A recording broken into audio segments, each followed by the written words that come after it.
Welcome to the Commander Crew, a Magic the Gathering Commander YouTube channel where we ask the question, who's your commander? We want to thank you for watching our videos.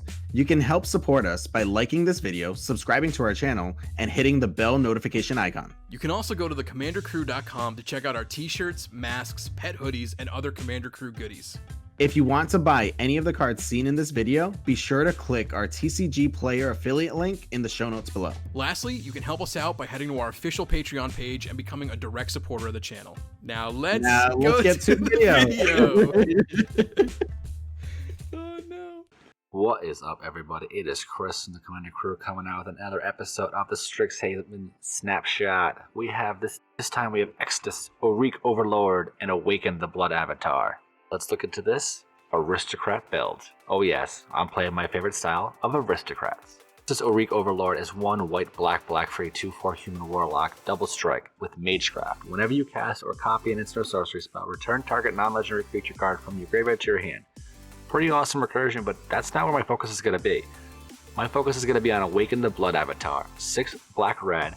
As a digital cost to cast this spell, you may sacrifice any number of creatures.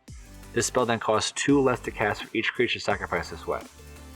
Each opponent sacrifices a creature. Create a 3/6 black and red avatar creature token with haste, and whenever this creature attacks, it deals 3 damage to each opponent. Basically what I'm going to do is I'm going to sacrifice tons and tons of creatures and pretty much try to cast Awaken the Blood Avatar for pretty much infinite amount of times. I absolutely am super excited about this.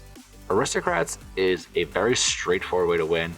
It's very cost effective and easy to play out for any new player. I cannot wait for this card to come out. So let's go with some of the cards I would add to the deck and just see how I'd play it out.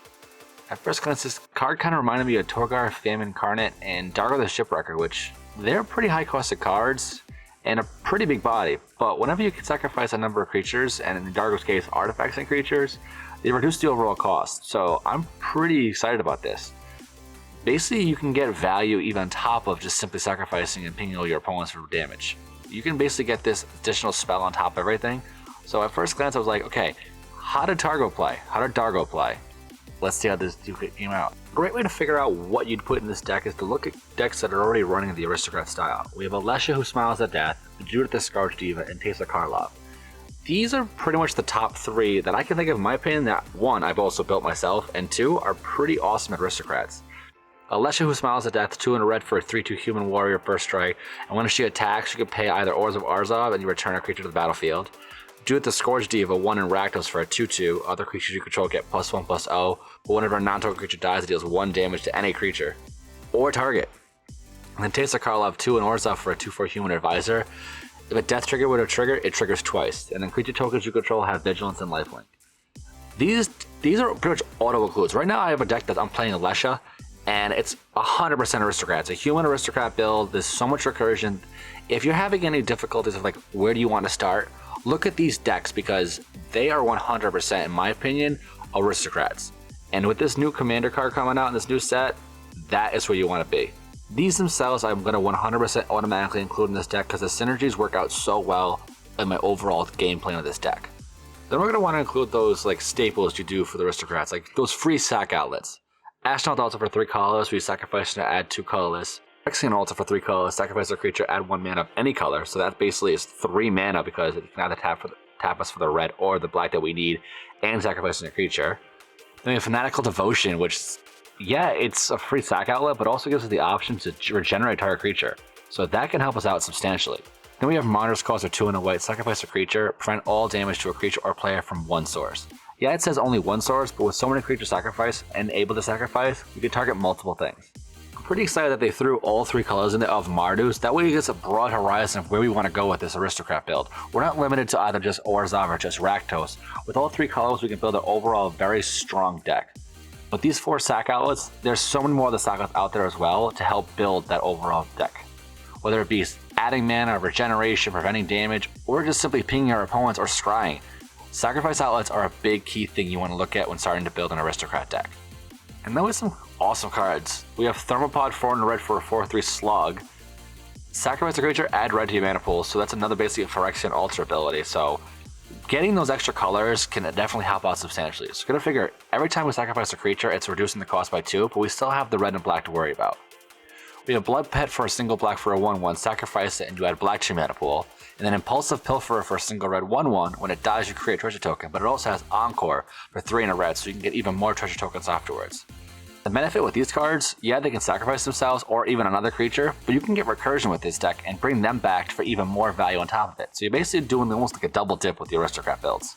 Another great thing you want to add to the deck will be creatures that they themselves will replace themselves. We have Hunted Witness, and Garrison Cat, and Doom Travel all for a single white 1/1, but when they die you create another token.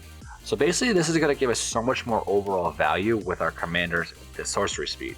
Because when you're sacrificing, when you sacrifice this creature, one, you can potentially be adding more mana just from the sacrifice outlet itself, but you're reducing the cost by 2. So when you have the option to have another creature on top of that, you're getting even more like overall value. It's pretty insane. So potentially this one creature can add 6 reduction overall. That's massive. Just from a single creature, you're getting almost the entire cost of the sorcery card. That's insane. There's so many different cards out there, and it only costs a single white mana. So you pay for 1 white mana, then on the next turn, you can basically tap, sacrifice, and get so much more mana off that one single card. And there's multiple of these of the entire set. These are just 3 examples. There are far more others that give this overall value. And then we're going to want to remember a couple of things of Recursion, because if everything's dying and you can't bring them back, they're pretty much just a one-time value, and we don't want that. We have Rally the Ancestors for X white white. Return each creature card with converted mana cost X or less when you graveyard to the battlefield. Yes, you exile them and exile this card, but with the fact that you can sacrifice them when they come back, you can get a significant 2-for-1 off of this and generate so much overall mana with your sack outlets, and be able to cast the Sorcery Commander at probably a couple of times in a single turn. Then we have Hofri Ghostforge. It's 3 in Boros for a 4/5 Dwarf Krellic. Yes, spirits get +1/+1 and have trample haste, but that's not the point we care about. It's whenever another non-token creature you control dies, you exile it. If you do, create a token copy that's a copy of that creature, except its spirit in addition to its other types. And it even has, when this creature leaves the battlefield, return the exile card to your graveyard. It's Boros Recursion? What? Like, did they just put Recursion on Boros? So if you're having things that, for example, let's say that Doom Traveler, it dies. Now you're gonna get a 1/1 body, and the Hofri's gonna trigger, you're gonna get 1/1 body from that. And when that dies, it's gonna be another 1/1 body. And then eventually it comes back. You can get, like, the amount of card value you can get when Hofri's out there. And those single cards is immense. And this is in Boros. Like, you figure, oh, Recursion, that's gonna be clearly in black, or even green, something along those lines. No, this is in Boros. Yeah, the mana cost is a little high, but you can do this, once he's out there, you can trigger multiple things in a single turn very, very easily. Then we have a couple of cards that actually work out flawlessly in this deck. We have Infernal Plunge for a single red, additional cost, you sacrifice a creature, and you add triple red. So with that, you sacrifice a creature, gives the 2 colorless mana we need for our sorcery, and 3 red. So for a single red mana, we're getting 5 total reduction and 5 in mana value. That's a lot of value. Then we have Burnt Offerings for a single black. Sacrifice a creature to add that creature's casting cost, any combination of red and or black. Our commander costs 4. We pay the 1, we can return something at that point because we have Spell Mastery. And we're going to add 4 mana to that.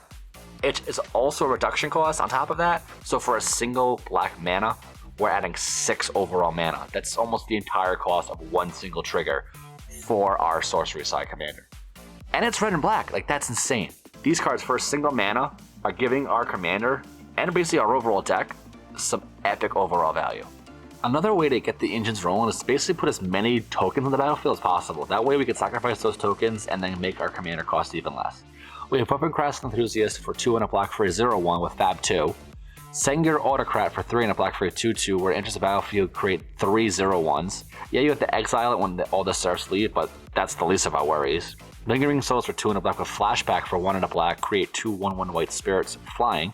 And Assemble the Legion for 3 in red white. At the beginning of your upkeep, put a muster counter on Assemble the Legion. Then put a 1/1 red and white soldier token onto the battlefield for each muster token. That's gonna go 1, 2, 3, 4, 5. That's gonna be so many tokens so quickly. And with the ability to cast the sorcery over and over again, that's gonna help out us a lot. You want to make sure you get as much overall creatures to basically quote unquote like swarm the board, but be able to sacrifice them to reduce the overall cost of this sorcery to cast as many times as possible.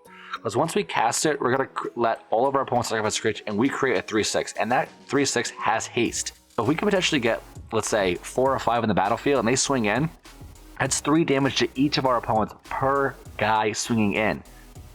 So if we get an 8, that's 24 damage with a single swing. Yeah, we're going to have to cast our sorcery so many times, but either way, that's going to create such an impact on the overall board and going to create so much overall damage.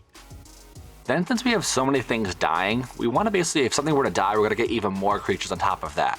We're going to slumlord for 3 black for a 3/3 ogre rogue. Whenever a non-token creature dies, you may create a 1/1 black rat, and rats you have death touch. Open the graves, 3 black. Whenever a non-token creature dies, you create a 2/2 black zombie. And Field of Souls, 2 white. Whenever a non-token is put into the graveyard from the battlefield, put a 1/1 white spirit on the battlefield. This gives us the ability to, if we were to sacrifice one of our non-tokens, we're going to get a token on top of that. So every single one of our creatures is now a 2-for-1, just by these enchantments and this creature being on the battlefield. Being able to sacrifice as many creatures in a single turn gives us the ability to cast Awaken the Blood of Avatar as many times as possible. At first glance, you're like, 5 mana, 4 mana, oh, I'm not going to sacrifice that many things, or I might not cast that many creatures to get that much of a value. If you get these out there soon enough and early enough on the board, you get that extra couple of mana, especially if, like, say, a Phyrexian Altar. 1 creature is going to give you 2. This is something you do not want to forget about, because being able to reduce the cost as soon as possible, as quickly as possible, to cast Awaken the Avatar as many times as possible is going to basically make us win the game as fast as you could possibly imagine. And then even in addition to that, we have even more creatures that are going to give us even more value when our creatures die. Sifter of Skulls for 3 and a black for a 4/3 Eldrazi Devoid. Whenever a non-token creature you control dies, I put a 1/1 Eldrazi on the battlefield, and it has its own sacrifice effect. Pitiless Plunderer for 3 and a black for a 1/4 Human Pirate. Whenever another creature you control dies, you create a colorless treasure token, which can give us even more value. And then Pull of Unamog for 1 black for a 2/2, very similar to the Sifter. Whenever it or another non-token creature you control dies, you may create a 0/1 colorless Eldrazi. These again, it's all about the 2-for-1 in this deck. When you're playing Aristocrat, you want to get as much overall value. Because if you just have 1 creature dying, yeah, it's going to give us 1 damage or a little bit of a reduction. But with having these similar spells on the board can snowball so quickly. The more you get on the board, the more efficiently you're going to kill all your opponents. And basically, you can kill all your opponents in a single turn. I've had so many games when I'm playing Alesha, and I have 4 or 5 of these different things stacked on the battlefield. And I get all my opponents down from 40 down to 0 in a single turn, just by stacking all these triggers in procession. Now that we have Awaken the Blood Avatar as like our top end in the command zone, we're going to win so quickly with almost no issue at all. This is going to be absolutely beyond epic. I am so excited for this. And that's my quick first snapshot at the Strixhaven spoiler. Oh yeah, I am so excited. Everyone should know that I love playing Aristocrats. Yes, I have Extus Oriq Overlord. He is pretty awesome. I'm not denying that at all. You cannot forget this, because whenever you cast a copy of an instant or sorcery spell, you return target non-legendary creature card from your graveyard to your hand. That alone is recursion, and there are several instant sorcery spells that I would want to put in this deck. So he himself can recur himself in certain ways that will help us with the overall deck. But again, the overall focus on the top end is playing that sorcery card, Awaken the Blood Avatar. This is our game-winning card in the command zone. This has given Aristocrats that top end overall effect that's going to let us win far more efficiently and far more quickly. I am beyond excited for this. This is bringing my Aristocrat decks to a whole new level. And it's in Mardu, which is the exact colors I love to play when it comes to Aristocrats. I am extremely excited for this card, and I cannot wait for it to come out. Thanks for watching. Please remember to hit that bell notification for future videos, hit that sub button if you haven't already subscribed, and the like button because it does help us out so much here at the Command & Crew. Again, my name is Chris from the Command & Crew. This has been a Strixhaven Snapshot. Thanks for watching. Peace.